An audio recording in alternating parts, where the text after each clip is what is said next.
Hi, everybody. This week on the A-List Admission, we're talking about our fan flick, Forrest Gump. We're talking about Warfare. We're talking about The Amateur. And we're talking about Drop. So hold on to your butts. Let's ride.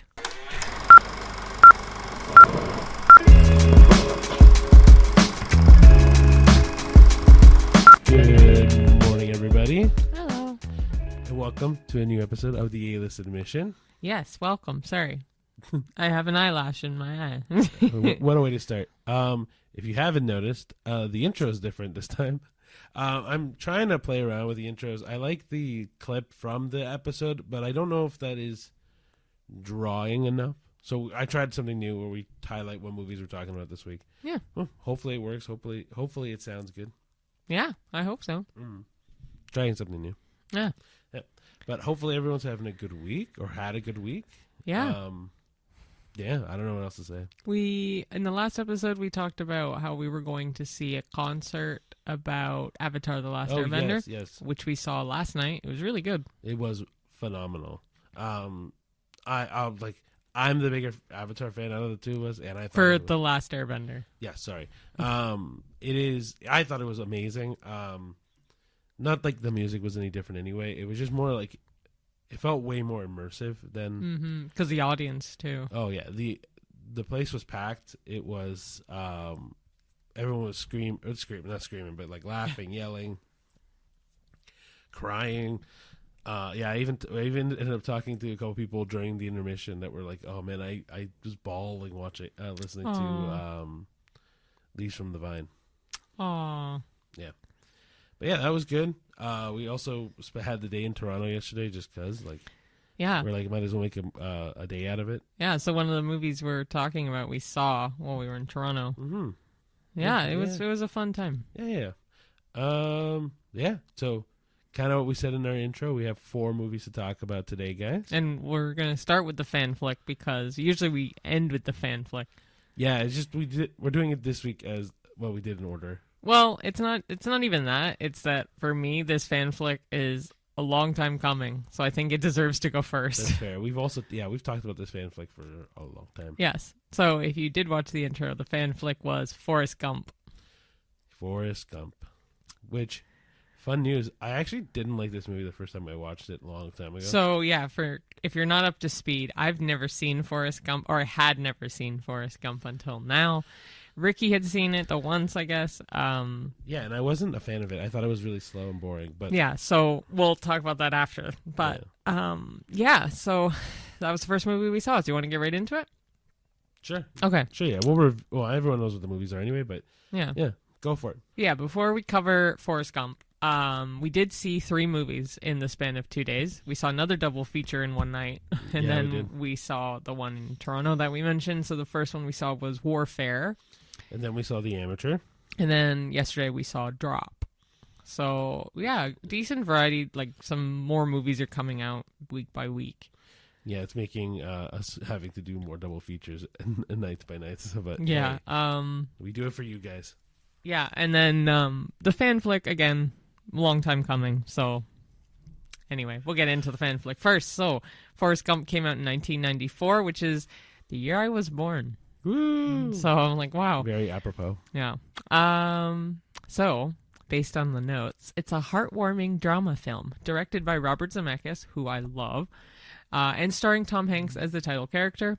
The story follows Forrest Gump, a kind-hearted but intellectually limited man from Alabama, as he unwittingly influences several historic events in the 20th century United States through his simple outlook on life and unshakable integrity. Despite his low IQ, Forrest becomes a football star, a Vietnam War hero, a ping pong champion, and a successful businessman. All the while, he longs for his childhood friend and true love, Jenny, who is played by Robin Wright. The film explores themes of destiny, love, and perseverance, highlighting how an ordinary man can live an extraordinary life. The film blends humor and emotion with real historical footage, creating a poignant journey through decades of American history, all told through the eyes of a man who just felt like running. And also his mom in this movie is played by Sally Field as well. Gary Sinise plays... Gary Sinise is Lieutenant Dan. Thank you. I'm trying to remember any notable actors. In So it. Gary Sinise, fun fact, I've told Ricky this, but I've seen Gary Sinise live host the Candlelight Processional at Walt Disney World, if you know what that is. And I don't know if I think they still do it, but every Christmas at Epcot, I don't know. they would play the Christmas story with a choir singing Christmas songs, and a celebrity would read the Christmas story during that program. So I've seen him a couple times live do that. So yeah, I don't think I really saw him in much else. I know he was in a famous TV show, I'm pretty sure. Yeah, I was just about to say, what I know Gary Sinise from is CSI New York. That's why. Okay. So I was never a CSI fan. I was a more Law and Order, NCIS. I wasn't a CSI fan. I loved CSI. I liked the science behind it all. Yeah. Anyway. Yeah, if you don't know who Robert Zemeckis is, he has done Back to the Future. He has also helped with The Polar Express. Did he do Ready Player One, or was that just Steven Spielberg? I think he was in on it somehow. I think. Yeah. But he's done a lot of movies that we really like. Yeah, like Robert Zemeckis is probably one of the better directors of our lifetime. Or he's one of my favorites. But yeah, I loved this movie. I was so captivated. I'm so happy I finally watched it. It's not like I was never going to watch it, but this gave me the gumption to like, I gotta freaking watch it. I told Ricky as soon as it was finished, it's one of my new all-time favorite movies, like of all time. It's one of my new favorite movies. Yeah. So kind of like what I said before we started talking about this. When I watched Forrest Gump, it was in high school, and I did not like it. I thought it was very boring, and like I guess.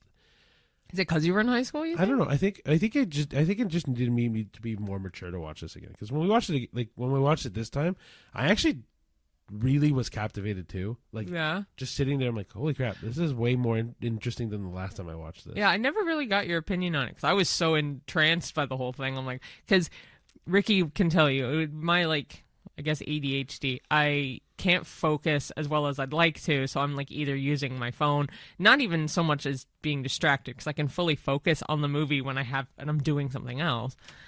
But this movie, I put the phone down. I was just sitting watching because the acting's brilliant.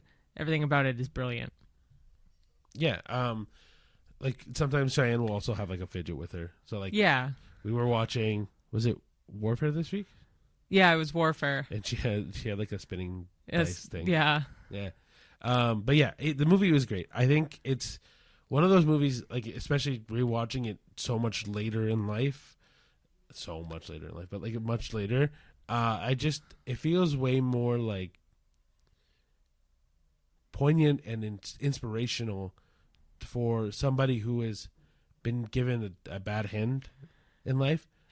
Bad hand. Okay, yeah. To just persevere and find his way and be able to be so successful. I could talk honestly for hours about this movie, especially because I kind of relate to Forrest in a lot of different ways, but ironically, especially with the running. So while we were watching it, my personal stuff, I'm a big fitness person, and I love running. I absolutely love running. It's my favorite form of exercise. It's just for me, it's like a big mental release. Anyway, it made me laugh when that was his thing. It just felt like running. And I'm like, that's me. A lot of the time, I just feel like running. So I really appreciated that. I also really think for being in the mid-90s that they did a really good job of the historical footage, adding Forrest into the footage. It was really good. One of the things I told Cheyenne when we were watching the movie, I'm like, imagine doing this full film stuff now with all AI and all the deep fakes that people have been able to do now. It'd be even if we're impressed by that in the 90s, we can only imagine what that looks like now. Yeah. Oh, and also, so I've eaten at Bubba Gump Shrimp Company. I have not. The restaurant a handful of times. Great food if you like fish and seafood. I'm not a huge seafood fan, but I had I think mahi there as a sandwich once or something. But I've been there a couple times. Really good food. The vibe's really fun. But if you know anything about that restaurant chain, they do Forrest Gump trivia at the table while you're waiting for your food and stuff.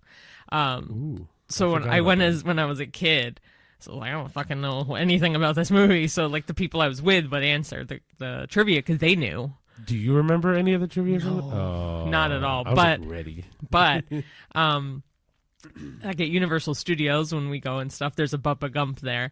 But it's now for me even cooler knowing now who Bubba is in the movie and knowing he actually did have a shrimp company and like the whole backstory behind Bubba ties so well to the restaurant. They actually did a really good job with that restaurant to tie it in to that character. Yeah, maybe this time we go, we'll actually go into Bubba Gump. Yeah. It's just pricey. Yeah, but mind you, I went years ago, so the price was, I don't remember the price, but it was obviously with fluctuation in finances and stuff, I think it was probably average price. Probably. Yeah, I'm trying to think of like anything else to say on this movie. It's just, I don't know, it like, for me, it's just nice seeing, even like the story of Lieutenant Dan, who wanted to die with the ship, right?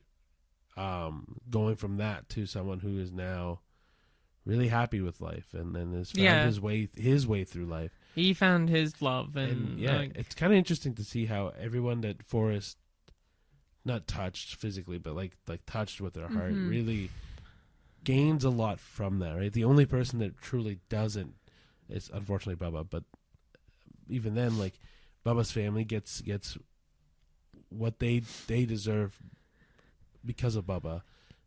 Yeah, and by like, the end, it's cool to see that transition. It's so nice. Yeah, it's one of those movies that it starts so bleak and ends so nice that it's very refreshing. All of it's great. I loved it. I loved it. I'm really, really happy that I watched it, and I will definitely rewatch. I'll buy the Blu-ray for this too because I really liked it. Like I definitely. So if a movie is tattoo worthy for me, then it's a favorite, and I would easily do a tattoo based on this. What I would do, I have no idea. I'm just saying in general, I would easily get one for this. Ooh, speaking of tattoos, do you want to tell them your newest idea for a tattoo? Because you told me yesterday, and I'm like, oh, this is I think it's an interesting one for yeah. the So podcast. sure. So I have on my right arm, my right forearm, I have some blank space right by my elbow area. What? No, it makes me laugh that you're like, I have space. Yeah, so I have space. So I want to fill my arms, but not with filler. So the filler is separate idea. But anyway, I want to fill up any little gaps first before I get into doing any like filler, which I'm not going to mention the filler, but you know what it is. Yeah. But anyway, I really want to get a Smile 2 tattoo. Specifically Smile 2 though. So that's where I'm like, oh, what am I going to do to make it Smile 2? Because that is my favorite horror movie. I mean, I think the smile works for both, but it does work for both. And don't get me wrong, I like the idea of the smile, but not so much the blood smile. I'm like, okay, I could even do a human smile or like, yeah, we'll play around. But with like, ideas. anyway, that's my idea. Yeah, I like it. So yeah, that was Forrest Gump. Yeah. So we'll go on to the second movie. Well, yeah, second movie we watched this week, and it was Warfare. So. I know I went way too high on the microphone. Sorry. All right. Warfare is a gritty war drama that follows a Navy SEAL team trapped in a house during a deadly mission in Ramadi, Iraq. As insurgents close in and resources run low, the soldiers must fight to survive while facing the chaos, fear, and unbreakable bonds forged in combat. Based on true events, the film delivers a visceral, real-time look at modern warfare. Now, the cast. We immediately saw Will Poulter and Joseph Quinn. But I'll read the whole cast too. DeFaro won a tie. I think is it DeFaro won a tie? I don't know. Anyway, as Ray Mendoza, who is actually one of the directors of the movie, and he was one of the people in that. Yeah, he has done a couple movies where he pulls in real life experiences that he's gone through. I didn't know he's done a couple movies. I think he's done one. Oh, he hasn't directed them, but he's been in movies where it's been war specific. Oh, okay. Well, the other director is Alex Garland, who did Civil War. Yeah, and he's been really good at getting that kind of mood for war stuff. Because yeah. Sorry, I thought you were gonna sneeze. My bad. No. Yeah. So like I don't know if anybody's seen Civil War. It's not one of our favorites. No. But the big thing that I got from Civil War was that it definitely had like a war mentality to it. Sorry, I don't know why that made me laugh. Definitely had a war mentality. Like fair, but like it's because when I think of, I don't know, it's just this Civil War feels like it was filmed abroad, like in like a major war scale. It wasn't giving war. compared to this. No, not compared to this. This is very different, but like, I still felt very like wartimey in like not apocalypse. Yeah, I guess there's a word I'm thinking of, but anyway, we'll yes, that was Ray Mendoza. Yeah. Yes, Will Poulter as Eric, Cosmo Jarvis as Elliot Miller, who was in the Alto Knights. Yes. Joseph Quinn as Sam, Kit Connor as Tommy, Finn Bennett as John, Taylor John Smith as Frank, Michael. Oh, Gandolfini? Michael Gandolfini no, as Lieutenant McDonald. Go. The guy in The Sopranos. His last name is Gandolfini. I wonder if he's related to him. Oh, possibly. Like, could be his son or something. Aiden Bradley as Sergeant Laris. Thank you. There's 3 R's in that name. Don't worry about it. It also could be a mistake. Yeah, I don't know. Noah Centineo as Brian /Zawai. Evan Holtzman as Brock. Henry Zaga as Aaron. And Charles Melton as Jake. I'm really sorry I gave you words that are really hard for you to pronounce. What do you mean? The names and stuff. The only one that you got me weird was Laris. It was because it has the no, like Noah's last name. Like some of the last names were a little tricky for you. I'm sorry. Centino is probably how you pronounce it. Centineo? Whatever.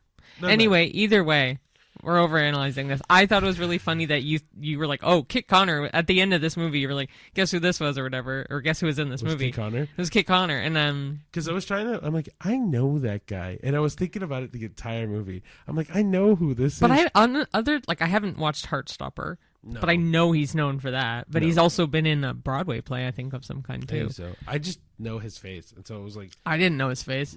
As soon as I saw him on screen, I'm like, I know who you are. See, I still don't know his face. Like, I'm gonna have to look up Tommy now because I'm like, the hell? Because I know what he looks like in certain photos that I've seen, but they were based more off Heartstopper, so I don't remember in this movie. So, just a fun fact: there'd be a lot of times when we watch movies where I'm like, I know this person, I know him. I just don't. I do too. The name. I'm really good with faces in particular. I'm good with names, so it kind of evens out. But I am the same way because there was a movie. I don't know if it was one of these movies. Maybe it was one of these movies. I'm like, I freaking know this person, and yeah. Anyway, let's just talk about the movie, I guess. I'm sorry. That's all good. So Warfare, very visceral movie. Like it's one of those movies that really kind of throws you in there. Yeah. And it doesn't stop. Like it really felt like you were right beside every one of those people during that war. Well, if I don't know if we mentioned this yet, but in that movie, it's all based on the memories from the actual vets who were in that war. So it's as accurate, I guess, as they could get. And you do get to see the faces of the actual people against the actors at the end. Mind you, about half the photos are blurred out. So I don't know if they've passed. Yeah. Or no. So I found out the reason why. Okay. The reason why some of them are blurred is because they're either serving actively right now and they don't want to out them. Yeah. Or 2, they want to keep their anonymity. Do you know the ratio? Like how many? Oh, I have no idea. Oh, okay. It was just kind of like a blanket statement saying some are blurred because they're either active duty right now or they want to keep their anonymity. Okay. Yeah. I thought it was an excellent movie. It was so well done, and it was and I'm not a huge war movie person. It depends on the context. Like Allied, I've mentioned that's a good war movie, but it's not really focusing on the war. Mm-hmm. Like 1917, I really liked that movie. Yep. And I loved the concept of that one being one full shot, quote unquote. But this movie, I really appreciated this movie being like it essentially takes place in one section, like in that house. Yeah. Other than leaving the house 10 feet from it to get into certain things. Certain things happen where they have to leave the building, but most of it takes place in the building. The suspense is really good when there's cries and screams of pain and stuff. Sometimes they mute it, and I love when movies mute pain. If that makes sense. Yeah. So like the scream, you just see the reaction more than the sound, and I think that makes more of a statement to me than sometimes the scream. But then you hear the sound and it's blood curdling. Yeah. So both are really good, but sometimes I like when they do complete silence or complete silence and then slowly up the volume to a scream. Yeah, it was just a movie that you felt everything. Like you felt like because the screaming that's in the movie, the the fear of death at any moment. Like it truly felt like any one of those people were ready to die. And props to Will Poulter and Joseph Quinn, because they both have Will Poulter had Death of a Unicorn and Warfare this year. Yeah. Joseph Quinn had Warfare, and he has Stranger Things this year. So they're both... No, not Stranger Things. Fantastic Four. Yeah, no, but he also he dies in Stranger Things. Oh, fuck. Sorry for spoiling Stranger Things for anybody who hasn't seen Stranger Things. Here, I can just redo it. No, it's fine. It's funny. Okay, I'm really sorry, people. No, it's all good. If you haven't also seen Stranger Things by now, you're living under a rock. Or, at least know of it. Because Eddie, love him. Yeah, I know. But he fucking dies in Stranger Things. Fuck, I forgot he did. Shit. Anyway, loved Eddie. Past tense.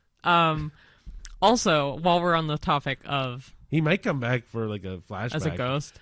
No. Or I wasn't thinking of Ghost. No, flashback or in Dustin's dream or something. He's dreaming or something. Yeah, or a vision. Anyway. Irrelevant. Going back to Forrest Gump, because we both forgot to rate it. Oh, do we rate our fan flicks? I can't even remember. I don't remember. I almost gave it a 10. Oh, wow. Yeah. So, because I'm in my mind, I'm still comparing things to Better Man. I mean, that's your highest one, so it's fair. But fanflick-wise, so I'm going to do ratings for fanflicks and then ratings for new releases. So then this is going to be a 9.7. What are you doing, 9.7? Because it's not a full 10, because I don't want to reach that cap, but it's not a 9.5. If it's a 10, it's a 10. No, it's a 9.7. It's 9.2, 9.1. Oh. Anyway. It's an 8.5 for me. What? Yeah, bullshit. To me, there's some moments where it's a little slow still, but not. But it's still really enjoyable. It's slow, but for me, it didn't feel it didn't really feel the 2.5 hours to me. It didn't really feel like 2.5 hours. No. But there are moments where I find it takes a little longer to get through stuff. Yeah. So then, with Warfare, what do you give it out of 10? Oh shoot. I'm gonna give it a 7. That was between 7 and 8, so I'll do 7.5. Okay. Yeah, it's a good movie. Really good. Really good, actually. I would be okay not seeing it again, but I would also be fine with seeing it again. So yeah, I'm kind of on that kind of vibe. But yeah, I think it's really good. Will Poulter does a phenomenal job, even though he doesn't because to me this isn't a typical role for him. He plays a very serious character in this, and yeah, and Joseph Quinn was fantastic. He's come out as probably one of the strongest actors in at least of recent time. Also, the thing I really liked with Warfare was the opening scene. Yeah. Which, it's in the trailer, so it's not a spoiler. Oh. It's them listening to a song. I'm not going to say the song, though, because that's not in the trailer. And them just, vibing to the song. Yeah. But it actually, I loved the fact that it was at the beginning of the movie, because it kind of set you up to see that, hey, they are bonding. They're this brotherhood of guys that, they're taking that moment to relax and just enjoy each other's company. Exactly, yeah. And then before everything goes south. So it was, I really, really liked that movie, though. But I'd still give it a 7. Yeah, 7.5 for me. Okay. I really liked it. I think I really liked it, in the sense of, I've watched a lot of war movies and anything from Saving Private Ryan or whatever, and to me this even felt more real than Saving Private Ryan. That's what I felt too, though. I felt like there's a couple war movies I could think of that this feels more real than those. Yeah. So, but it doesn't glorify it. It doesn't glorify. It doesn't make it a Hollywood version of war. Exactly. It just feels like we watched a documentary almost. Yeah. It feel obviously it feels a little bit dramatized, but not that much. No. The only thing that maybe would be dramatized would be I can't even really say, just certain scenes that I can mention to you after, because we don't do spoilers for theatrical releases. No, but I'd recommend it if you like war movies. Yeah. Or actually, even if you don't like war movies, because like I said, I'm not the biggest war movie fan, and I loved it. Yeah, so, but if you really don't like war movies, I wouldn't recommend seeing this. Yeah, if you don't like blood, guts type of thing, don't see it. Yeah. I'd highly recommend. If you don't like horror movies, don't watch this. But if you also don't like war movies at all, then don't watch this. So, and then, so about 30 minutes after that movie, we went to go see The Amateur. So, The Amateur, obviously came out this year. It follows CIA cryptographer Charles Heller, which is Rami Malek, who is devastated after his wife is killed in a terrorist attack. When the agency refuses to act, he forces his way into the field, using his intelligence and training to hunt down those responsible. As he transforms from analyst to operative, he must navigate a deadly web of espionage, betrayal, and personal vengeance. Yeah. So, of course, Rami Malek, or is it Rami Malek? I've always said Rami. I think it's Rami. Yeah. I think it's Rami, so I apologize. But anyway, he is known as Charlie in this movie, so it's he's in it. Rachel Brosnahan is his wife in it, Sarah. Lawrence Fishburne, of course, amazing actor, which I'm still mad that he's never won an Oscar. He's just nominated, but I think he deserves an Oscar. His character's name is Robert Hendo Henderson. Yeah. Caitriona Balfe is someone named Davies / Inquiline, which is like a computer type mysterious operative. Yeah. Michael Stolberg, Sean Schiller. Holy, that is such a tongue twister. Sean Schiller. He's an intelligence official. Holt McElhaney as Deputy Director Alex Moore, who's a CIA figure in the movie. Julianne Nicholson as CIA Director Samantha O'Brien. And John Bernthal as Jackson O'Brien, who's a.k.a. the Bear. And it was directed by James Hawes. And also, Ricky and I were both really shocked. John Bernthal's not listed on the credits. I don't know. I don't remember if he was listed on the credits at the end of the movie. He probably is, but he's not listed on any part of like the little print at the bottom of movie posters where it lists all the actors. He's not listed, and John Bernthal's a very notable actor. Yeah, and I would argue like he's a good draw for this movie as well. And I'd argue that out of all the names I listed, he's the third most popular one: Rami Malek, Lawrence Fishburne, and John Bernthal. Because I don't know the other people.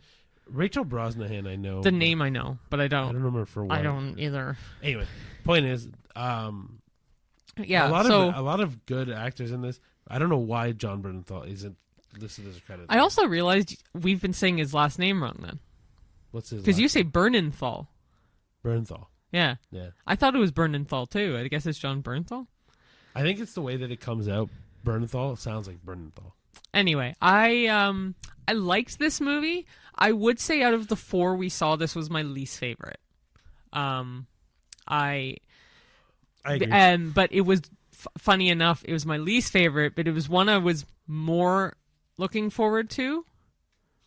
Out of the 4, not even out of the 4. I'll narrow it down to the 3 theatrical ones. Out of the 3, this was the one that was my least favorite, but I probably most excited for, but I was also so sick of the trailer for seeing this. Like, we also go to the movies a lot, so I was seeing the same trailer all the time, and I'm like, now I really don't want to see it because I'm like, I've seen the trailer too much. I would say, yeah, out of all three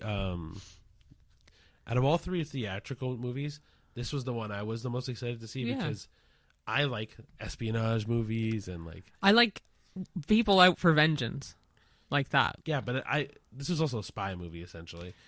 Yeah. Because he's sneaking around. He's a cryptographer, right? So he knows how to do that on computers. Yeah, so it was just, I was super excited for it. I also love Rami Malek, and so I was excited to see him again on the main screen. I was looking forward to see Lawrence Fishburne. That too. Because, he's so good in John Wick. I don't know. To me, he's always Morpheus. I can't get past. I see him as that, but also, if anyone watched the show Alcatraz, he was in that, and that show ended, I think, after like two or 4 seasons. He was really good in that. But this movie just kind of took a long time to get to where it needed to get to. I nodded off for like a couple minutes at one point because I was just it was also really hot in the theater. That's the issue we have with a lot of movie theaters, is just maybe fix the AC, because I feel like the colder it is, the more I'm awake. Actually, we'll talk about that after. Yeah. But it's just, the movie was a good movie.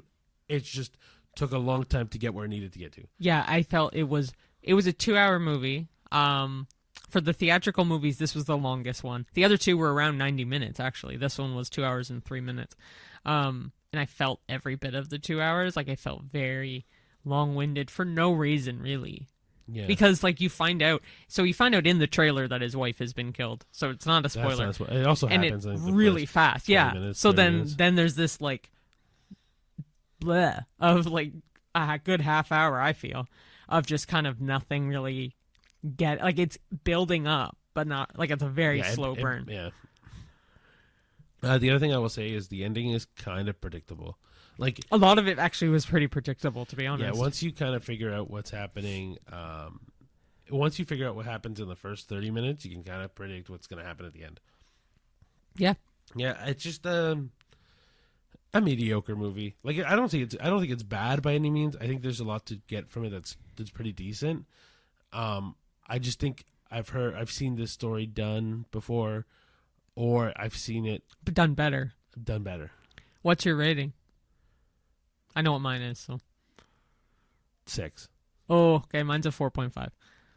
Oh, really? Because I'm thinking of all the other movies we've seen so far, and I'm like, it's not deserving of like anything higher for me personally. So I say 6 because it's better than middle of the road for me, but it's not as good as a lot of other movies. Like I was looking forward to this one the most, and it let me down. So that's why I'm giving it a 4.5. Yeah, but I don't know. I still think a 6 makes sense for you. Yeah, for that's me, fine. it's just like, again, I think it's a good movie. Would I watch it again? Maybe. I would rewatch it again just because for the couple minutes I nodded off, you filled me in, but I'd rather see what it was that I missed. Yeah, you know? Of course. Yeah. But we'll catch into the temperature conversation right now because that is my biggest thing. So in the middle of winter, there'll be times where I go into the theater in shorts because theaters run really warm. The more people you have in them, really warm. Actually, one of my biggest critiques about us going to that Avatar thing last night was I was sweating. It also wasn't a movie theater. It was like a hall, but it was hot. And even like people around us too, they're like, oh, it's so freaking hot. Like it is piping hot. But anything you have to sit and watch for a long period of time, like that Avatar concert, or whether it's a like a play, whether it's a movie, whatever you're sitting down for a long time, if it's hot, it sucks. And it makes it worse. Or my end, it makes me sleepy. Which it does for me too. At least with the amateur. Now we didn't have this issue with Drop. We had the exact opposite issue. Yeah, for whatever reason, they had cranked that AC as high as it could go. And Ricky runs hot. I run cold for the most part. So it kind of evens out. Like if I just give him a hug, he'll warm me up. He's like my body heat sponge. Actually, we'll go into that tangent super quick. I've heard that that's a thing where like couples do that, where one runs hot, one runs cold. I've also heard of the pickle theory, which is one loves pickles, the other one hates pickles, which used to be true with the two of us. Cheyenne loved pickles, and I hated pickles. And she's converted me over to pickles now. Yeah, but there's also another one, but I can't think of the other one. Me neither. But it is a couple thing where apparently one will always be run hot, one will always run cold. Yeah, I've heard that too. Yeah. But in this movie, you were freezing. Oh, I was fucking freezing. It was cold. What I usually do is, we went out. I was wearing like 3 layers, and I gave Cheyenne my sweater and my long sleeve, which I always do anyway because I run hot. So if I have those things on at a theater, I'm going to start, 1, to nod off, but 2, just not enjoy the viewing pleasure at all. And Cheyenne usually, because she runs cold, wears everything like a blanket. And this I was already wearing a sweater and a winter coat.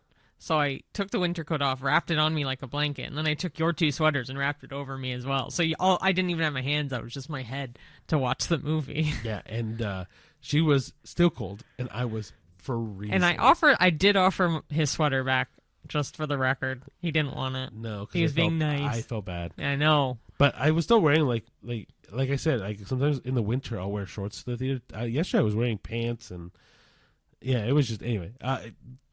We'll talk about Drop. Do you want to read Drop? So Drop is a tense thriller about Violet, a widowed mother on her first date in years, when she begins receiving threatening messages from a mysterious app while she's on her date. She's forced to choose between killing her date or risking the lives of her son and sister. Trapped in a high-rise restaurant, Violet races to uncover the truth before time runs out. So, cast-wise, Megan Fahey? I think that's right. Fahey? I don't know. Is Violet. Brandon Sklenar? Sklenar, yeah. Yeah. I thought it was an I. No, you're good. Brendan Sklenar is Henry. Violet Bean is Jen, which is ironic because I just realized I also just realized that Violet's the main character, but her sister is, her real name is Violet. That's kind of funny. Jacob Robinson is Toby, who's the son of Violet. Boy. Yeah. Reed Diamond is Richard. Gabrielle Ryan as Kara. Jeffrey Self. I knew I recognized him. Okay, sorry. I had like a come to Jesus moment. As Matt. Ed Weeks as Phil. And Travis Nelson as Connor. It is directed by Christopher Landon. And yeah. Yeah, Christopher Landon's also directed a bunch of movies. It's just none of them are coming to my head. I know the name, though. Yeah. I will say the kid in this, Toby, was so cute. He did a really good job of just being a kid. Yeah, he acted exactly how he was supposed to act. Yeah.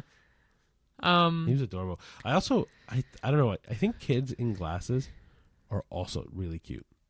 Yeah, for the most part. Kids with like really small round glasses are really cute. Yeah, anyway. He was really cute, and like he gave the vibes of having gone through trauma as a kid. Like he just gave that like soft spoken, like love you mom kind of vibe. Mm-hmm.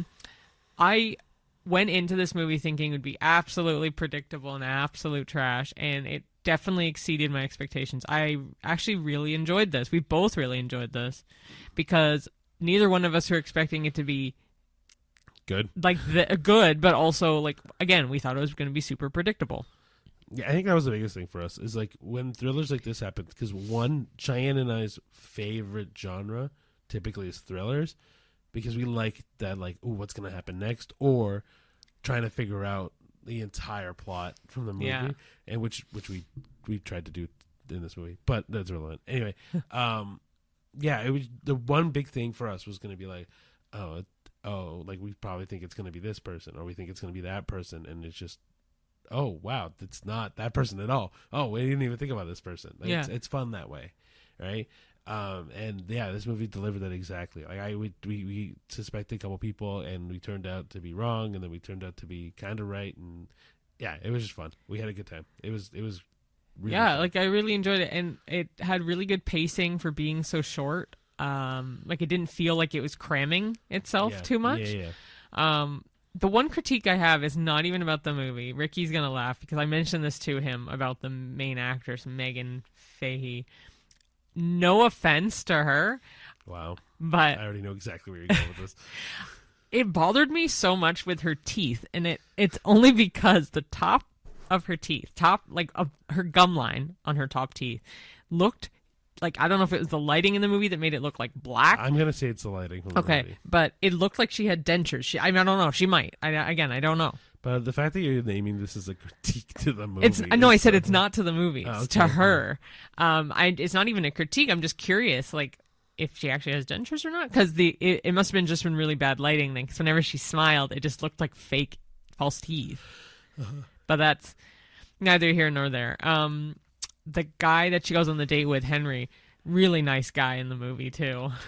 He's a way more patient than I think a lot of people would be. Yeah, but due to some things in the movie, she also has to force him to be patient with her. Kind of, but like, yeah, man, like, he's super patient. Also really liked the fact that, so she's getting these threatening messages and memes and stuff, but anytime a text from this mysterious person pops up, it comes up as this really cool font on the screen instead of it being just like a subtitle or something. Yeah, it just pans. Oh, that was something we were going to talk about. The use of the camera in this movie is phenomenal. The angles are great. Like, there are some scenes where you're like, oh yeah, this person's getting, like, for example, thrown over a table, but you're like, oh no, how they filmed someone getting thrown over a table is the whole camera gets rotated, or like someone's drunk in the movie, they follow you as if the camera's drunk. Or the other thing is it will stay at a position and then just turn the camera in one motion, and so it's not like the camera follows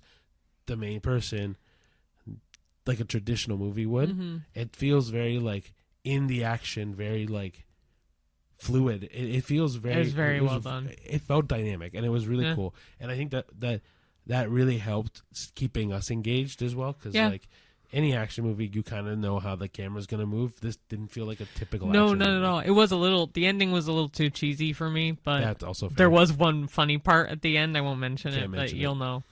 That was like, but no. Overall, I really liked this movie. It was definitely better than I thought. Way better than I thought. Yeah, it was, especially because like we also don't know most of the actors. Yeah. It was a good refresher. It was a good, refreshing thing where we're like, oh wow, all of these people are good. Like these are, Yeah. It was really good. It was really, really surprising. We actually, on our popper flops, we gave all of these a pop to different degrees, but we gave all of these a pop. Yeah, I would say this week was a good movie week anyway. Like even I know we kind of shitted on Amateur a little bit, but we're also just kind of picking what's it called? Anyway, I can't think of the phrase, but What, like straws? no, we're like picking like little details to nitpick on. Yeah, nitpicking. Yeah, nitpicking is, I guess, the word, but there's a phrase. To Like a needle in a haystack? No, Okay. doesn't matter. So yeah, us nitpicking and like looking for like little things to critique it on. Honestly, all three of them were good. Like if you have any interest in any of these movies, you truly won't go wrong. I would recommend Drop out of the three of them, or Warfare. Because I was going to rate this lower than Warfare. For I was me, gonna it's a rate this- 6.5. I was going to rate this higher. Oh, no. This is 6.5 for me. This, to me, I think I would give Warfare 7.5. Honestly, I'll do the same. I'll say 7.5. Okay, I was going to say, if you rate this an 8, then you're a skew. Yeah, I was like 8 because that's way too high for this. Because it's still very... Like, I've seen better versions of this, but I liked what they did with it. Yeah, this movie. I liked what they did with it a lot. Love the camera angles, love the font for the mysterious text and all that. But it also felt super modern because like it didn't. Yeah, like the whole point is that the woman gets airdropped messages, or digi-dropped is what it's called in the movie. They call it digi-drop, but it's essentially airdropping. Yeah, and I thought that was cool because I was like, oh, that is a way you could message somebody and like freak them out, and yeah, that was cool. Yeah. Anyway, yeah, guys, that was our 4 movies of the week that we reviewed. Yeah. Honestly, like I said earlier, all 4 of them are phenomenal in their own way. I would say Amateur's the weakest, but yeah, even then, still really good movies. Yeah, I mean, best one for me is the Forrest Gump one, but that for theatrical releases, I kind of think Warfare. And I think Drop. Yeah. So, all right, guys, we're gonna do something new this week because I noticed that there's always news on the internet and stuff. Then I'm like, this would be good to bring up during the podcast. And so I'm doing like a little movie news this week kind of segment. So I have 4 things that I want to bring up. So the first one was there's a sequel to Once Upon a Time in Hollywood coming out. Mm-hmm. Right? David Fincher's going to direct it, but Quentin Tarantino is still going to write it. So it doesn't affect with his, 10 movies I want to direct in his lifetime thing, which I don't even know what movie he's at right now. Me neither. But like Ed Sheeran said the same thing. He was going to do 10 albums, but then he would still do side projects and like help and stuff. So it's the same kind of vibe, I think. Yeah, but I'm also really curious because I didn't think that this movie needed a sequel. I don't know how they're going to do a sequel because, well, they also flipped the story by keeping I forget her name, but alive. She dies in real life with the whole Charles Manson thing. I wonder if it's still going to focus on, though, I don't know the characters' names off the top of my Brad head. Pitt. Leo and Margot Robbie. Yeah. Or if it's going to be a sequel in the story, but focus on other people. Yeah, because once upon a time, you could do anything. Exactly. Yeah, that's true. Right. Anyway, so that's one thing. The second thing was stunts are finally going to be recognized at the Oscars. Finally. That's amazing. Now, the only issue is we have to wait till 2028. That's bogus. I get that that's probably the 100-year It is the 100th year anniversary of the Oscars, but they should just do it now. I mean, they so deserve it. Oh, I think, like, not to shade anybody that's already honored on the Oscars, but I think stunts should have been honored on the Oscars. That's what I'm saying. From the beginning. Like, there's no movies without stunt coordinators and stunt actors. And yeah. If it was just for stunts, I'd be like, oh, Tom Cruise will win. No, I'm kidding. I mean, hey. I'm kidding. No, But I know, technically, he does his own stunts. Right, so. but they can also recognize the people that help him organize those stunts. Right? Yeah. Like, the other thing is, too, is that I found out online was that Ryan Gosling was a big person that pushed this. Yeah. Oh, to push this? And Good. Fall Guy. Yeah, exactly. So he spent a lot of the time marketing Fall Guy, just pushing for this to happen. Yeah. And I'm assuming after all the publicity went down on Fall Guy, he kept going. So, but yeah, Ryan Gosling was the big person that pushed this over. Now, number 3, and this one's kind of, I'm going to tie this in with another one, but Beetlejuice 3 is also in the works. Yeah, that's which, crazy. Again, same thing with Once Upon a Time in Hollywood. I mean, great. Yeah. I don't know if it needs a sequel. Nah. I don't think so. I know at the same time, apparently, now that the Minecraft movie's done so well, or a Minecraft movie's done so well, apparently a sequel for that's also in the works. Yeah, but that I could see happening. Yeah, it's a kids movie, it makes sense. But like, same with like The Bad Guys. That's a sequel coming out. Another Smurfs movie's coming out. Like, yeah, but I don't think that one ties into anything. I think that was a brand new. I think it's a reboot. Which I'm like, are you kidding me? The original only came out like, I don't know, 5-6 years ago. The movies, not the original show. I was like, the show is the show is like the 60s. Yeah, like, but I meant the movies. Yeah, but the IP can be rebooted. Well, think about Spider-Man. Spider-Man got rebooted 3 times before 2020. Wow, that's true. Right? And then the 4th one that I was going to mention was The Bodyguard, the original movie with Kevin Costner and Whitney Houston. Yeah, they're remaking it. Really? Yeah, with the director, and I can't remember his name. I should have written it down, but of the director of the Eras Tour movie. So the director's name is Sam Wrench. But yeah, so he's going to direct a reboot of The Bodyguard. Cool. I've never seen the original. Neither have I. So it was one of those things where I'm like, I was going to mention it, but I haven't seen it. I know it's got a really famous song in it. I Will Always Love You. Yeah.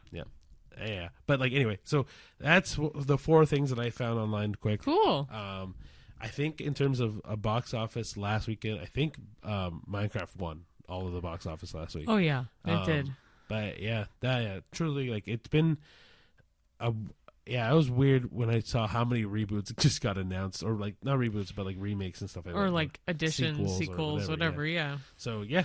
Stay tuned, guys. Those are movies that are eventually going to come out. Eventually. Oh wow, that was a really redundant sentence.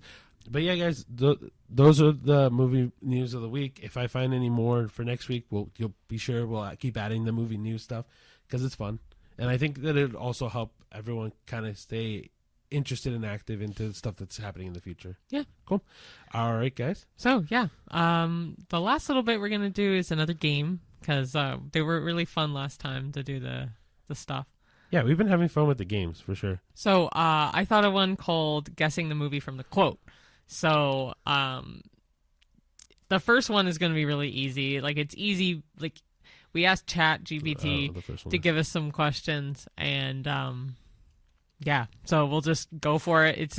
I guess there's different rounds, but it's easy first. Okay, so how it works is there will be a quote. One of us will say the quote. We have to guess what movie it's from, and there's 4 answers for them to choose from. If they're right, they're right. If they're wrong, they're wrong. All right, so I'm reading the first one to you? Sure. Cool. All right. So we can't see the answers. We can see the quote and the multiple choice. And then the person asking, it's just going to slide up on our screen to find the answer. So yeah. So the first one. Remember, the first couple ones are going to be easy, and it's going to get harder as we go. Okay. I'm the king of the world. Yeah, you know the answer already. But A, Titanic, B, Gladiator, C, Braveheart, or D, The Lion King. I hope it's Titanic. It is Titanic. Okay. Which is still so funny that we haven't seen it, and the first one we get is Titanic. I know. All right. Okay. Go for it. All right. Oh my gosh. Okay. Second one. May the Force be with you. A, Star Trek. B, Star Wars. C, Guardians of the Galaxy. Or D, The Matrix. Star Wars. Yeah. All right. Ready? Yep. Okay. Why so serious? The Batman, Joker, The Dark Knight, Suicide Squad. Is that A, B, C, or D? Yeah, in that order. Okay. C, Dark Knight. Yep. Yeah, exactly. okay. I was going to say, like, I don't know this. This is nuts because that was all 3 of those questions were super easy. So that was the best. The next one is the first of the medium level, and this is even funnier because the first question for the easy and medium, they're just really ironic for us. So I'll read the next one. Go. Life is like a box of chocolates. You never know what you're going to get. Is it A, The Notebook, B, Big, C, Forrest Gump, or D, Jerry Maguire? Forrest Gump. We just saw that. Wait, I know, that's why we just talked about this. Okay. Right. Okay. Ooh, I know this one. I know this one too, because you haven't seen it. I haven't seen it. I See Dead People. No. The Sixth Sense, Poltergeist, The Others, The Conjuring. A, B, C, or D. Yeah, sorry. A, The Sixth Sense. Yes. Excellent movie. I still haven't seen it. I know the ending, but... Oh my gosh. These are medium and these are pretty easy. But anyway, next one. There's No Place Like Home. Is it A, Mary Poppins, B, The Wizard of Oz, C, Sound of Music, or D, Home Alone? D, Home Alone. No, I'm joking. It's Wizard of Oz. It's me. Final answer? Final answer. Oh my gosh, this is so funny. Please, yes. Hard mode. I'm so ready for this. Go. Okay. Because I actually say this quote so often. Funny enough, I know this quote, but not from this movie. Oh. So, anyway, that'll do, pig. That'll do. A, Babe. B, Charlotte's Web. C, Old Yeller. D, Homeward Bound. It's A, Babe. Babe. That's so funny. I say it quite often. Okay. I didn't see it. I honestly didn't see it. I've seen it so often, or I've said it so often with Babe, like, that'll do, pig, that'll do. And I'll do it with my mom, too. You know what? What do you know it from? But not pig. It's donkey. And it's Shrek. Oh. He says the same thing. That'll do, donkey, that'll do. Oh, so it's from Babe, though. They probably ripped it from that. Okay. I'm having an old friend for dinner. Is it A, The Godfather, B, Hannibal, C, Silence of the Lambs, or D, American Psycho? This one's tough. Tougher. Because it's either B or C. Because the other ones don't eat people. I'm having your friend, an old friend. Having an old friend for dinner. So the other two don't eat people. I guess so. I'm going to go with the original. Yeah. I'm going to go C. Yeah. Am I reading this one? Yeah. Okay. Oh, shit. Okay. Wait, is this the last question? Fuck! I didn't see it. Don't worry. Okay. I think I know which one it is. Okay. It's not the years, honey. It's the mileage. Fuck. A, Raiders of the Lost Ark. B, Indiana Jones and the Last Crusade. C, National Treasure. D, The Mummy. I don't remember hearing this in The Mummy. And I don't remember hearing it about National Treasure. But part of me, because... like, honey sounds like it's to a woman, but it might not be, because it's not the years. One thing that correlates with Indiana Jones is there's a lot of father-son bonding. So, like, it's not the years. Like, he almost sounds like he's giving advice. So I'm going to go with The Last Crusade. B. And it is... Fuck! It's A. I knew it was... I think I knew it was A. I was on the right track. Yeah. Okay, next one. I'm a fiend for mojitos. Is it A, The Beach, B, Scarface, C, Miami Vice, or D, Casino Royale? I haven't seen The Beach, so I don't know if it's The Beach. I am going to guess, because mojitos, Miami Vice. Yes, Miami Vice. Nice. I only guessed Miami Vice because I haven't actually seen Miami Vice either. Actually, no, that's not true. I've seen like half of Miami Vice, but Scarface doesn't feel the right mode for this. Okay. But yeah. Okay. Last one then.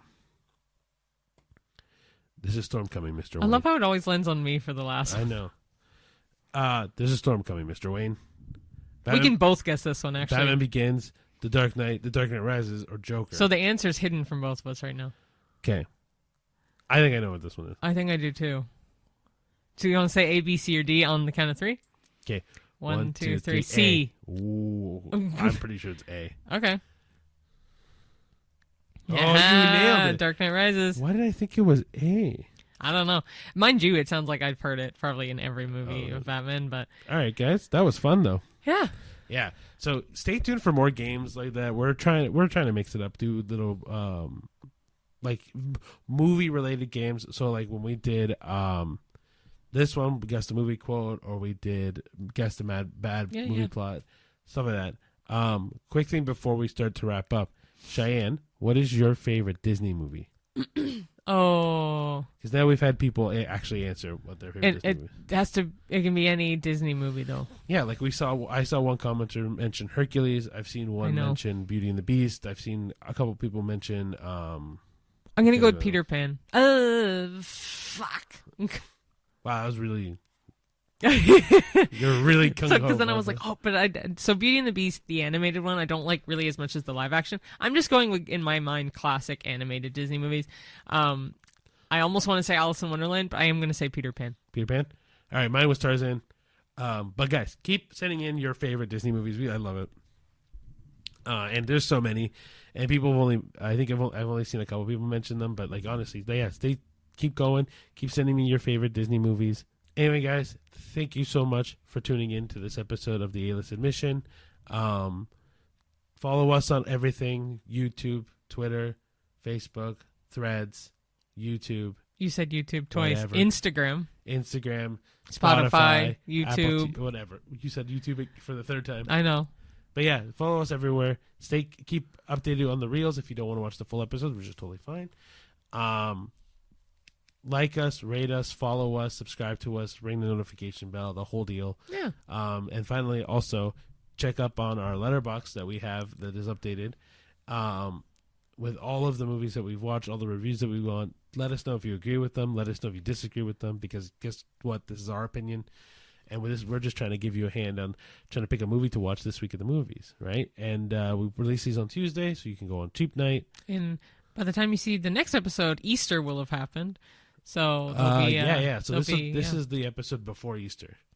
Yeah. So there are one or two movies I think coming out. So yeah, and people always love to go to the movies on the holiday. So Friday, you got the Minecraft movie coming out, so you can watch that with your kids, or if you want to watch something for yourself, Warfare, Drop, Amateur, you name it. There's so still some ones we already saw out. Black Bag's still out. Woman in the Yard is still out. Novocaine's still out. Mickey 17. Yeah. So guys, let us know what movie you want to watch for Good Friday. Yeah. And stay tuned for more episodes, and we will see you at the movies. see you there. Bye. Bye, guys.